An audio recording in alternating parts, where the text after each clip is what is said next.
Yes, Baker Mayfield, you got the game ball. We also have gifts for you as well. We have a gift for you, Joe, and for Baker.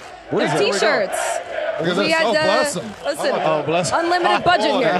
We have these T-shirts that have been made. You made shirts for our first win. I know we shouldn't have, right? I think Jarvis Joe, made hold those. this up for everybody. Let's see what this looks like. So, Baker, I mean, your debut was amazing.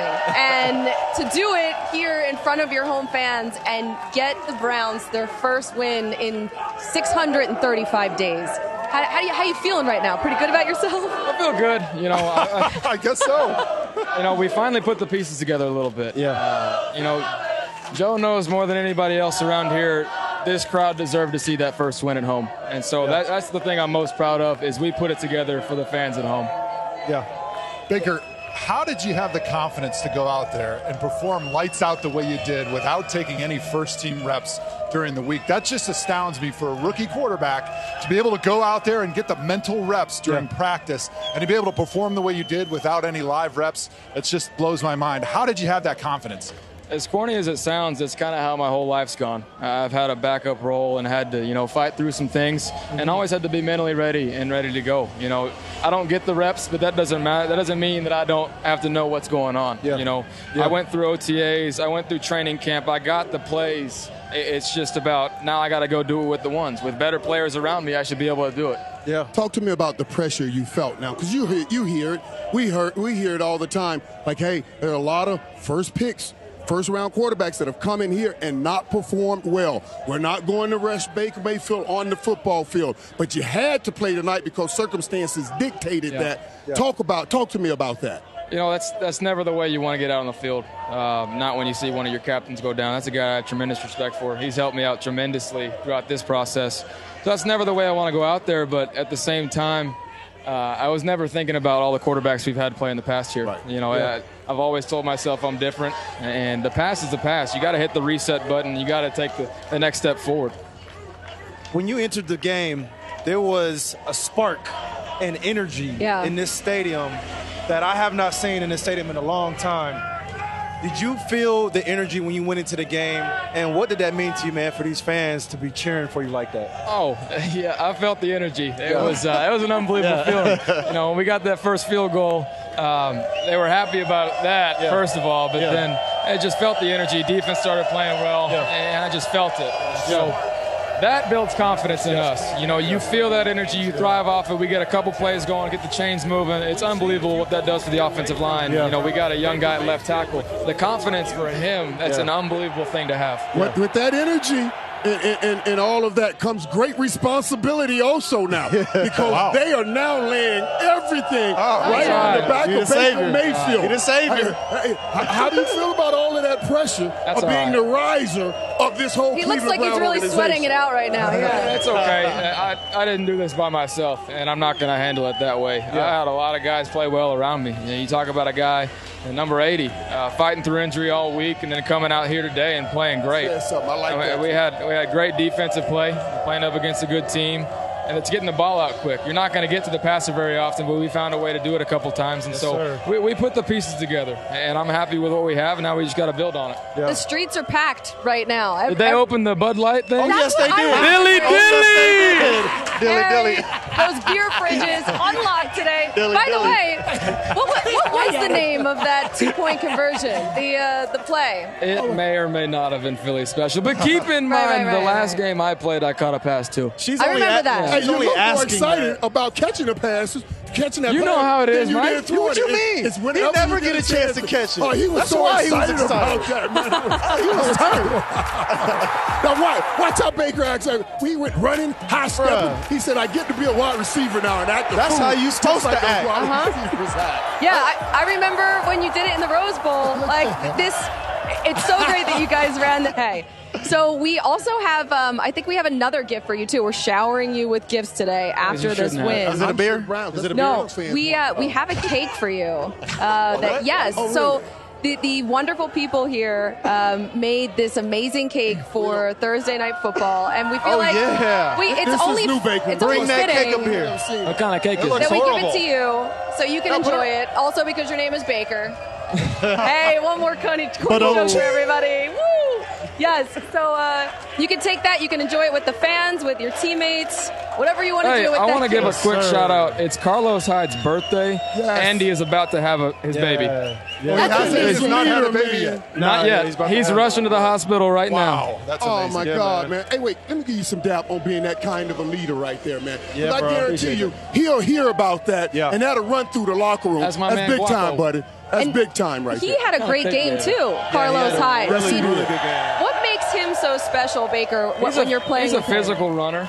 You know, when you got a guy like that it can put the pieces together. Joe, don't do it, bro. This isn't my first time. You just lost 40 pounds in Joe. He's doing the interview. There you go. There you go. I think that's 50 pounds. The size of my head. You just lost 40, 50 pounds. Don't do it, You bro. want some? I'll get it all back if I eat one slice of this. Straight to my hips. This is not a knife, Right. because if you cut that hand, they will not allow us out of Cleveland.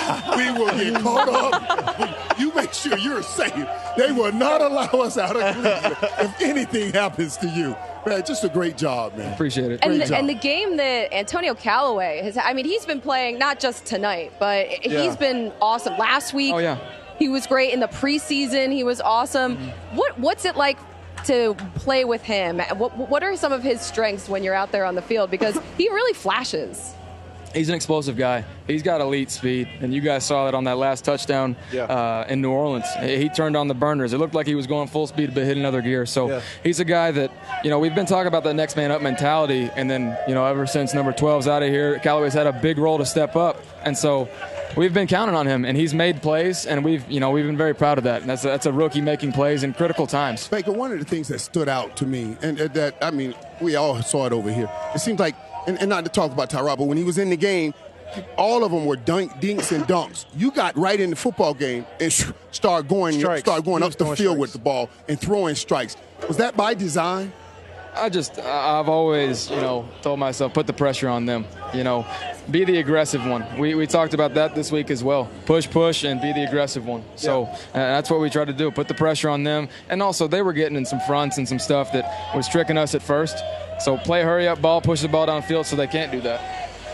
How much would you pay right now for Colin Cowherd to be sitting in the seat that I'm sitting in right now? You think I want to celebrate this with him?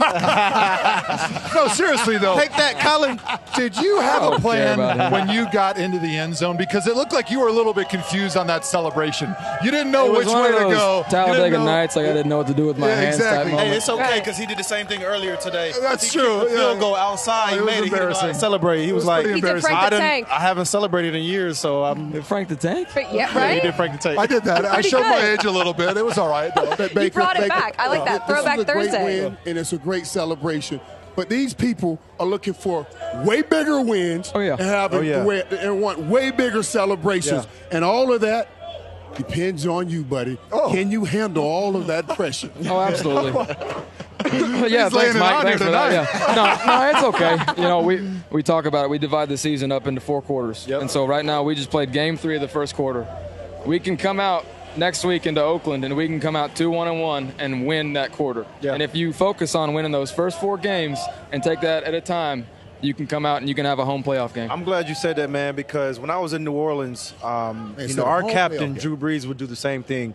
Every year during the preseason, he would stand up there and we would break down the season in 4 quarters. We would say if we could win 3 games out of each quarter, that should get us into the playoffs, man. So just talk about that mentality and the responsibility that you have now to these fans, to this city, to this organization, man. How are you going to handle all of that, everything that comes along with it? I'm going to handle it kind of how I've handled everything else in the past. You have a singular focus. You put your eyes on a goal and you go work for it. There's nothing that can outbeat, working hard. Right. You can't beat working hard. And that's the way I've always had it in my head, and so there's no reason to change it now. I just want to say this. Y'all heard it, we heard it, and we let it slide. Baker said there's a possibility. He said we take care of each quarter, come out, do what we have to do. We could have a home playoff game. Look at him. He's trying to get me quoted. He's trying to get me quoted now. I said that's the goal. That's the goal. Baker, your phone, I'm sure it's been blowing up. It's going to continue to blow up. I don't know if you caught this tweet or not, but let's throw it up there on the screen. Your old coach, there we go. Lincoln Riley. Hey, bud. Bet they forgive you for planting the flag now. I love him. I love him. Yes, sir. I mean, he's had a huge part of my success. You know, I talk about the things mentally that I've had to do, fight adversity, take it one game at a time, focus on the next play, not getting too high, not getting too low. He's been a huge part of that for me, and so he's a guy I'll always lean on. But I've got a great group here now, too, so I've been blessed to be surrounded with people like this.